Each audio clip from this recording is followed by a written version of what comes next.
Locked On Bama, your daily podcast on the Alabama Crimson Tide. Part of the Locked On Podcast Network, your team every day.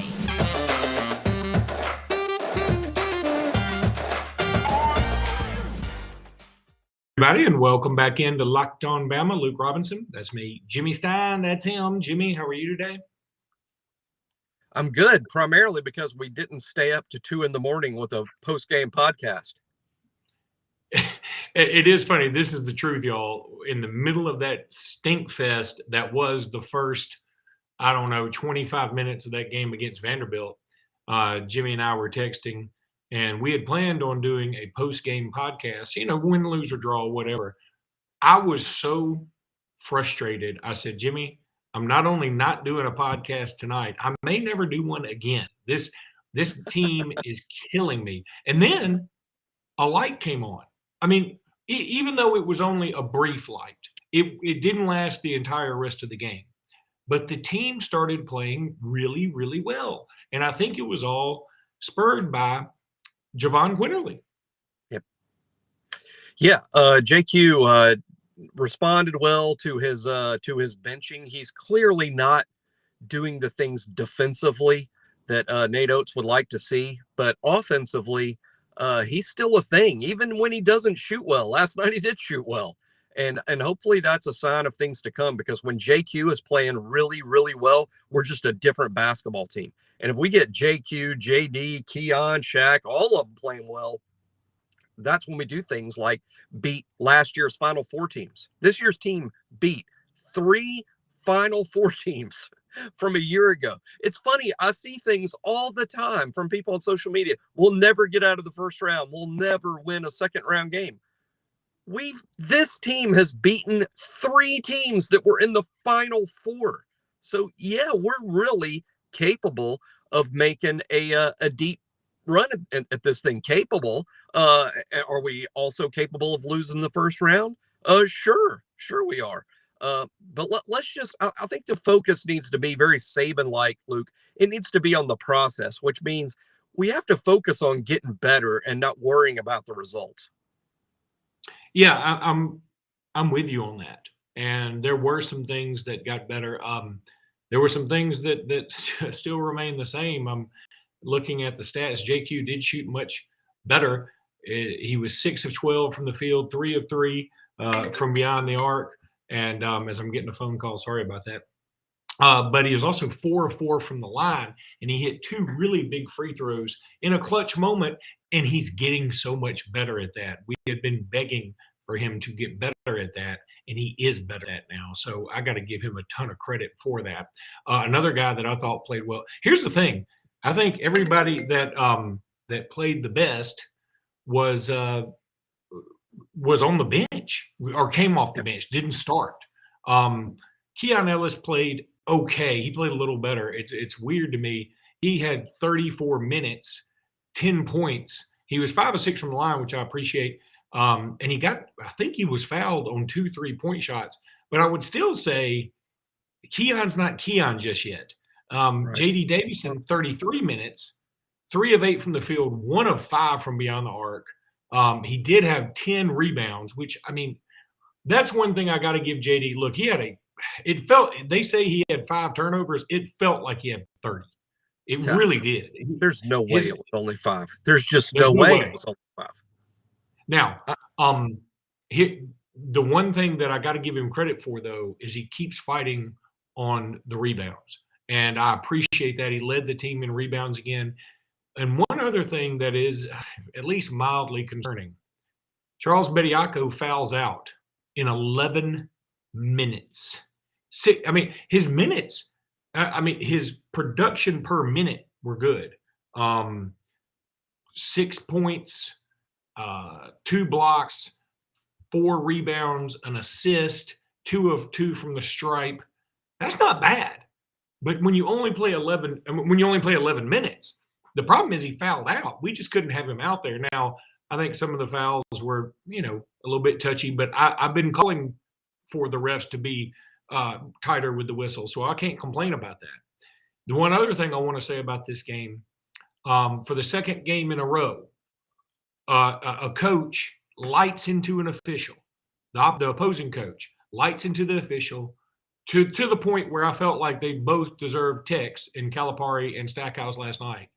And even the announcers agreed in both games they needed techs. They didn't get them, and their teams go on big runs. I guess that's good coaching, but I hate that the officials are swallowing the whistles in those moments because it's really killing us. Because we had a 9-point lead or something like that, and then all of a sudden Jerry Stackhouse has a conniption on a ref who had his whistle in his mouth a few times. He doesn't blow it to give him the tech, and I think down the stretch in the last 4 minutes we have 9 fouls. Vandy gets 3 in those final 4 minutes, and they're the ones trying to catch up to us. Yeah, I thought the crazy thing to me when Stackhouse was losing it, when he was blowing his stack, there was just a bad call against Alabama right before it. I mean, a terrible call, and how they blew that review on what was clearly the intentional foul on what was about to be a run out by Shaq, and they literally grab him without even, there was no play on the ball whatsoever. How they reviewed that and said it's not an intentional foul. I've just tried to stop figuring out SEC officials. And again, it's not that they're crooked; they're just really bad at it. I mean, it's just terrible every freaking game. It's terrible, and Alabama's aided by it and hurt by it, and all of it. And it's funny that Oates is the one that gets ejected, and there's no techs on the opposing coaches, despite over the top stuff. But whatever. Hey, all that matters is now what I believe the Tide is 18-10, 8-7 overall. It's been a pretty rare thing. I didn't realize it until late last night, but winning 20 games in the regular season hasn't been something that's happened a lot at Alabama in the last 15, 18, 20 years. Winning 20 games is going to be a big deal. And Alabama can do it with just 2 more home wins. And the fact that they've done it against the number 1 schedule is amazing. So as frustrating as they are, as angry as we can get watching them play, as you could just feel Coach Oates' frustration, what they've accomplished is really good. It really is. And Jimmy, we'll talk about an article you had that was great for On 3 about basketball in Alabama and the top 10 teams of all time before Alabama. But right now I want to tell you about Built Bar. You've probably given up on your New Year's resolutions, but don't. You can start eating Built Bars right now. You can get the great taste, and you can start losing weight. Have you tried their puffs? They're delicious. If you haven't, you're missing out on one of the best Built Bar items they have. Is just awesome tasting. Puffs are the first ever protein-infused marshmallow. That's right, protein-infused marshmallow. I never thought I'd say those 3 words together. They're fluffy, they're marshmallowy, they're not just a protein bar, they're a treat. You deserve a treat today. And they're covered in 100% real chocolate. Puffs are a fan favorite with some incredible flavors like yummy cinnamon churro, coconut marshmallow, banana cream pie. All these are so good. You need to go check them out. All Built Bars are covered in 100% real chocolate, including the puffs. Go to Built.com, scroll down to the macros chart. You'll be blown away. High protein, low cal, and high fiber, low carb. Also, go to Built.com, use promo code LOCK15. You get 15% off that order. Use promo code LOCK15 for 15% off that order at Built.com. Built Bars. These things are awesome. Go check them out. Jimmy and I love them. Also, BetOnline.net. Football might be over for this season, but basketball is in full steam for both pro and college hoops. From the latest odds, totals, player performance props to where the next fired coach is going to land, BetOnline.net is number 1 spot for all your sports betting needs. BetOnline remains the best spot for all your sports scores, podcasts, and news this season and any season. And it's not just basketball. BetOnline is your source for hockey, boxing, UFC, golf, whatever you want. Go to BetOnline.net. Head to the website today, use your mobile device, learn more about the trends in action. BetOnline is where the game starts. All right, Jimmy, so you did a great article for On 3. You had the top 10 basketball seasons for the University of Alabama all time. You had some oldies and goodies in there. You had some surprises. And why don't you just tell everybody about it? I'll let you just rant. Well, I don't have it in front of me, but I certainly worked on it enough to where I remember it well. What stood out to me about doing it is I wasn't sure where I would land when I started the project. I didn't come. I came into it with the idea, Luke, that maybe the number one team should be the '04 team that made it to the Elite Eight, and I sort of went in with the idea that would be my top team, and if that wasn't my top team, maybe it would be the '87 team, and that's the team of my cognizant lifetime that I remember really well. I mean, I name that starting lineup without looking it up. I mean, I know that's the Connor, Godfrey, Farmer, Ainsley, Derek McKee team. I just know that it is. And I thought that might be number one. I knew the Rocket 8 would likely be in there, even though I didn't remember or know a ton about them. And the team I thought wouldn't rank too high was last year's team. I figured last year's team would be in the top 10 somewhere.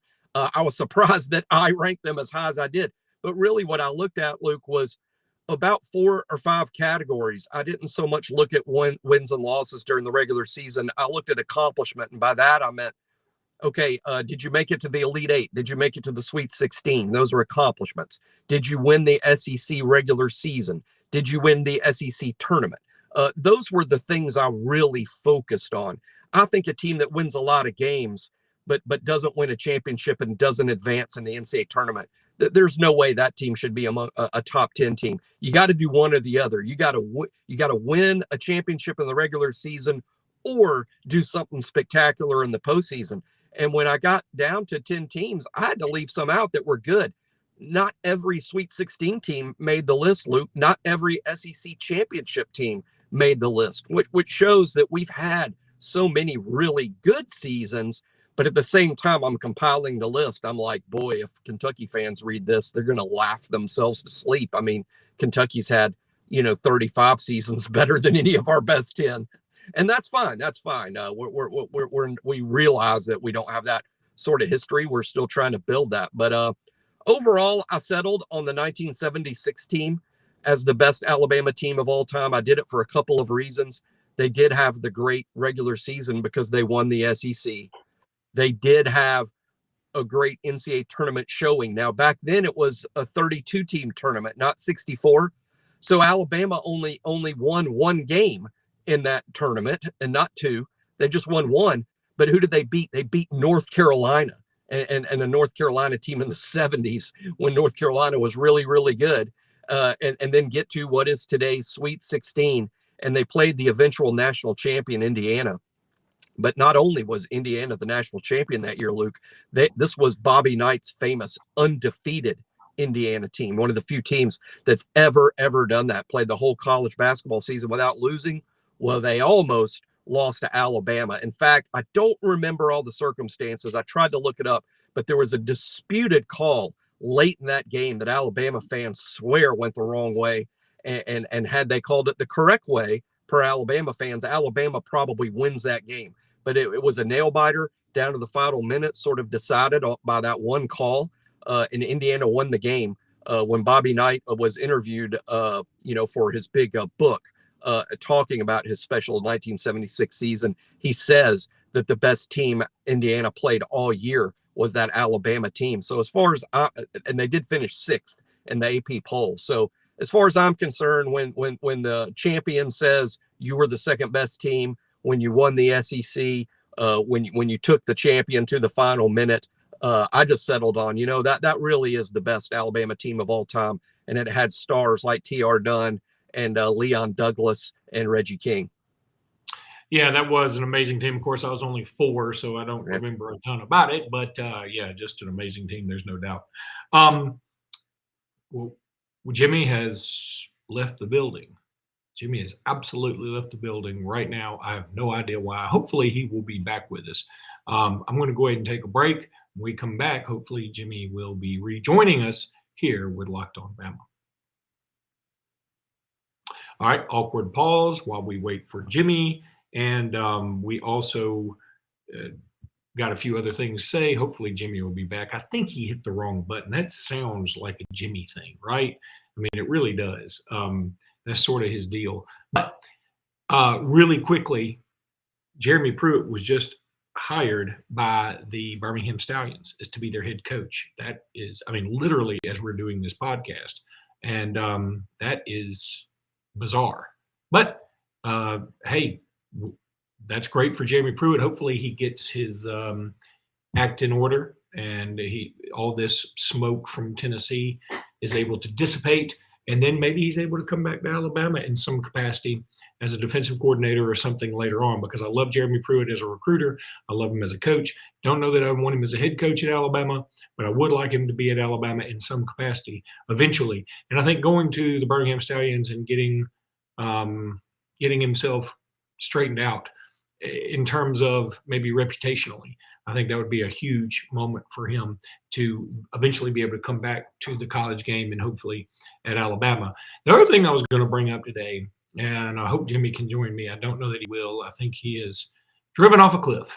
But yesterday was 2/22/22. That will not happen again in our lifetime. But I found it very interesting. And one thing I tweeted out yesterday was, okay, who's your favorite number 2 at Alabama all time? There may be some people who say Colin Sexton, the younger generation, or Derrick Henry, which I totally get. Derrick Henry certainly should be in the conversation for it. There's no doubt.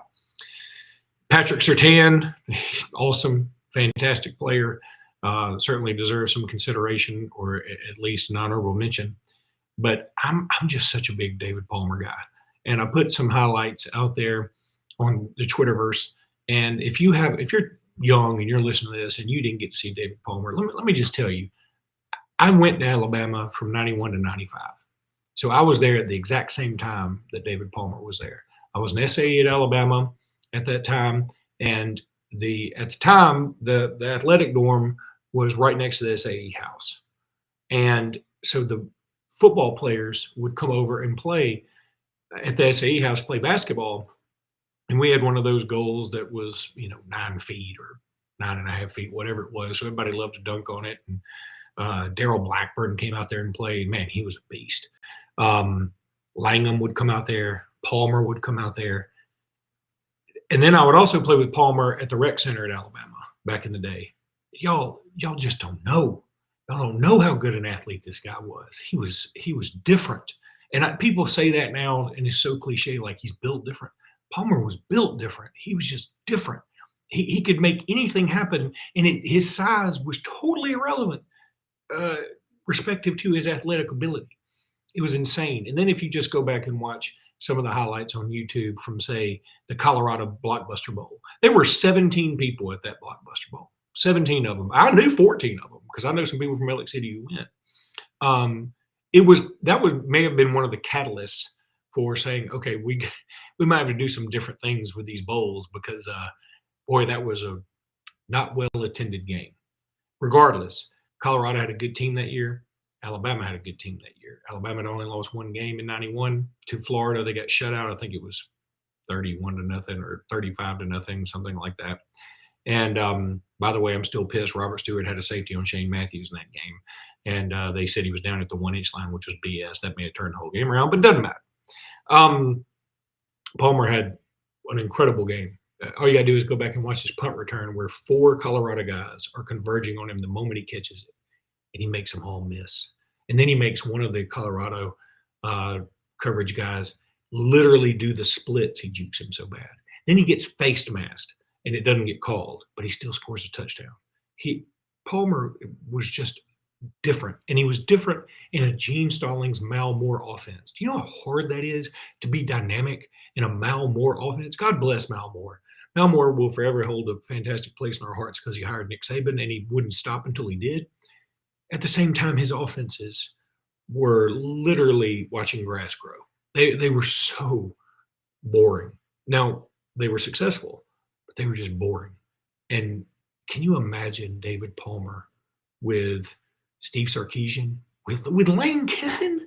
Oh my God. He would have been the first 2-time Heisman winner in 1 year. He was dynamic. He was fun. He was unbelievable. Go look at the Ole Miss game. I think it was 93 Ole Miss game where it was in Jackson, I believe they played, and Barker was hurt, and Palmer had to play quarterback a lot. And man, they knew he was running it. They couldn't do anything about it. He was phenomenal. Go look at the Tennessee game in '93 when they tied us, or we tied them, I should say, because they had the lead. And Palmer basically brings us back on his back. He was unbelievable. And because he didn't have a touchdown in the national championship game, because he didn't win a Heisman Trophy, I think he gets overlooked a little bit. Derrick Henry is also different. There's no doubt about it. And I love Derrick Henry, and he's easily in my top 10 favorite Alabama players of all time. But I fluctuate between Derek Thomas and David Palmer as my favorite players of all time. And boy, right now, just remembering on 22, I think I would have to lean towards David Palmer for the moment. He was just a thing, man. He was a phenom. I don't know that we'll ever see another guy like him. If you really want to dig into the archives of YouTube, go check out some of his highlights from his days at Jackson Hole. He had a punt return one time where he's returning and he gets to the 10-yard line or maybe the 8-yard line, something like that. He seems to be running full speed, and a guy is coming at him at a perpendicular angle, like coming straight for him, like easily going to tackle him. Palmer stops, and the guy just runs right in front of him. He stops on a dime. Anybody else does that, they blow out their Achilles, their ACLs, their MCLs, the rotator cuffs. They blow out everything, tear a retina. But Palmer is able to do it because he had such incredible body control. Just an unbelievable athlete. For those too young to know, I'm telling you, Google, YouTube, all that with David Palmer, and you will be thrilled to death. As we're wrapping up, Jimmy has joined us again. Jimmy, I'm going to let you got 1 minute to tell me who your favorite number 2 player in Alabama history is, because I just went on this whole soliloquy about my favorite player, number 2. You've got 1 minute. My favorite number 2, and it's not even close. It's by a billion miles. Is David Palmer. David Palmer. That's what I picked. He's my favorite number 2. He's my favorite Alabama football player of all time. Just absolutely my favorite. As a matter of fact, there's nothing. I don't even know that I can name another number 2. I mean, that's how. Well, Derrick Henry changes number 3 times, and I'm still upset about all of that. I'm mad that you're allowed to do that. So I don't like that Derrick Henry was number 2 once. He was also other numbers that I don't even care to remember. I do remember he wore number 27 on the 80-yard touchdown against Arkansas when he came in. And I'll never forget this. I was at that game sitting in the skybox with some folks. I'm just throwing that out there. I don't own the skybox. I'm just there because I kiss up to people who do have skyboxes. And I said, as he comes in the game, somebody said, I've heard he's pretty good. And I said, yeah, but he's going to end up at linebacker. That play, he scores an 80-yard touchdown. And they said, what a linebacker. And I said, what a dumbass for me. All right, buddy, we got to go. But roll Tide, and we'll talk to you guys tomorrow. Roll Tide.